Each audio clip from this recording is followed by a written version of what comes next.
Simulcast of the Neil Haley Show and Strategic Wealth Strategies All-Star Celebrity Podcast. I'm excited to welcome the host, Alan Porter. Alan, how are you? I know you're excited about our guest. I've been excited since you told me about this. I used to watch him on Q&E or A&E all the time. Great man.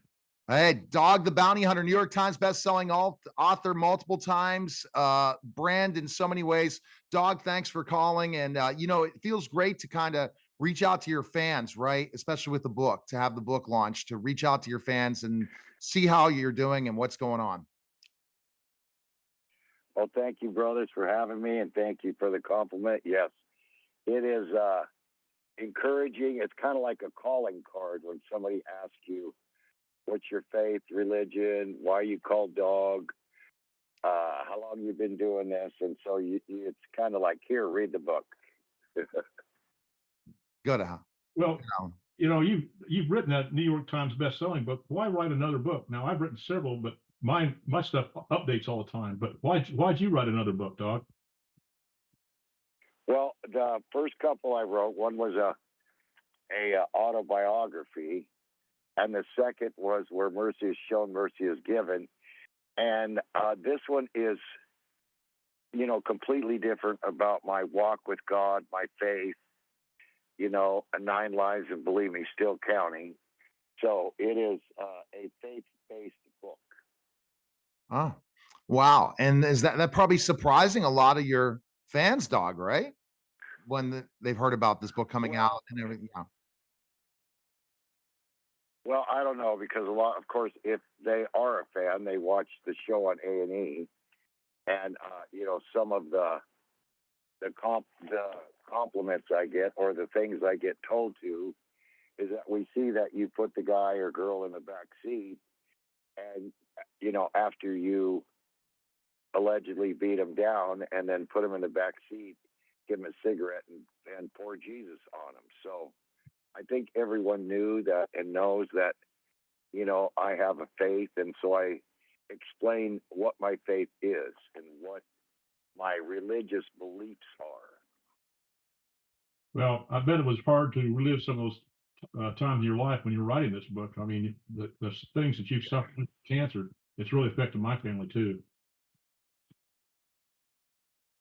Well, it's, as you know, you've written books. It's kind of like you go into a confessional booth with a priest. It's kind of it releases some of that, and it's hard to, but after you're done talking about it, it's kind of like a release.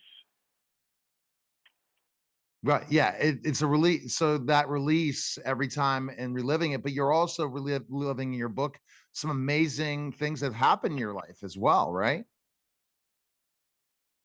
Yes, there's a lot of tragedy. Of course, everyone has had tragedies, and some are, worse than others. But each time there was a tragedy in my life, there was always a miracle that happened right after, where God, it never goes away. Grief and all that never goes away.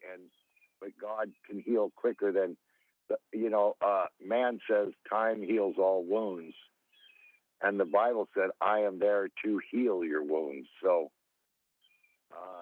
it's amazing how, and again, it's not, Dog's been through so much.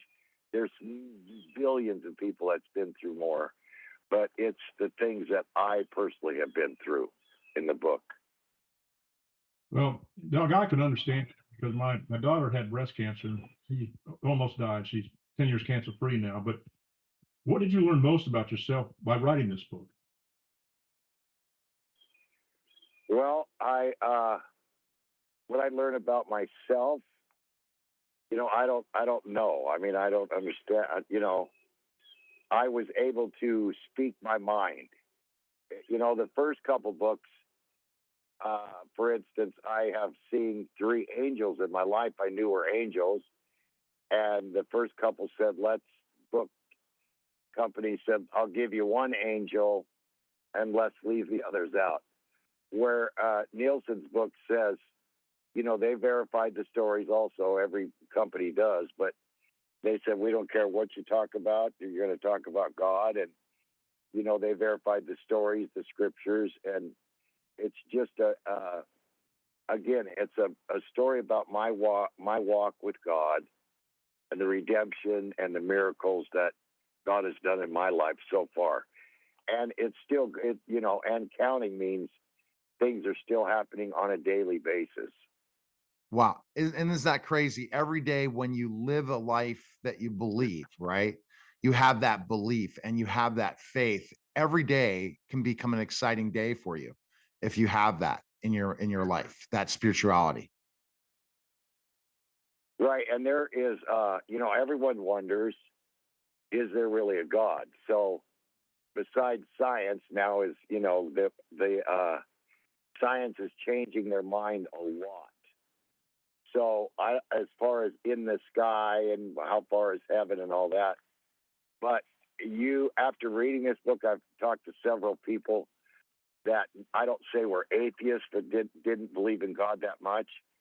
And I had a guy write me last night that said, "Dog, you changed my life. I believe in God so much after seeing what he's done in your life."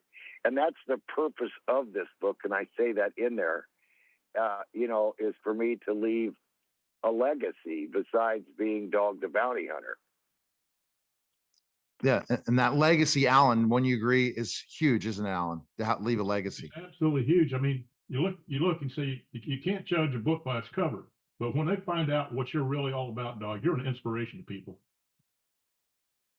Well, thank you very much. A lot of, I had a reverend lady come up to me last year and say, "Oh, Dog, I didn't know you were a Christian. I watched your shows."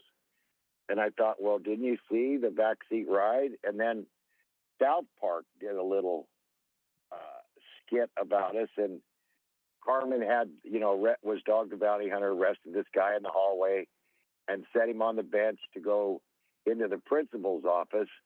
And Carmen told the guy, "Here's a cigarette, and brother Jesus is Lord."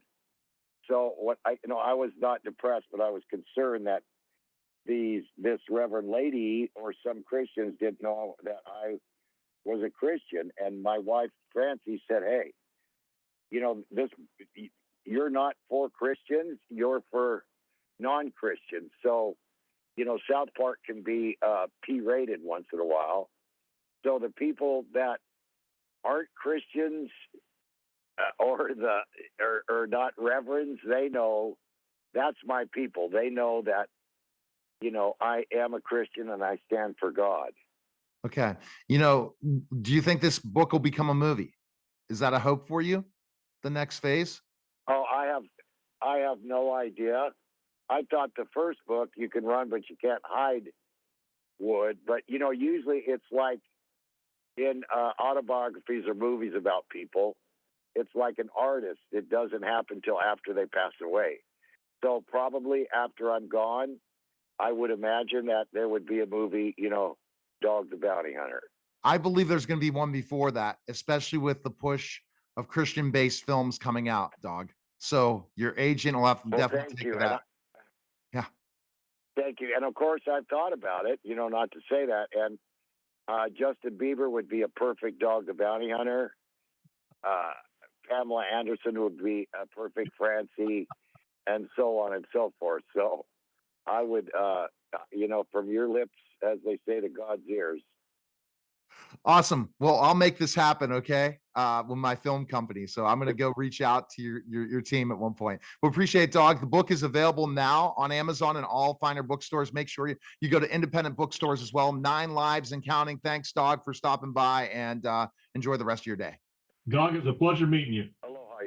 All right, take care. You're listening to the special simulcast of the Neil Haley Show and Strategic Wealth Strategies All-Star Podcast, guys. Take care.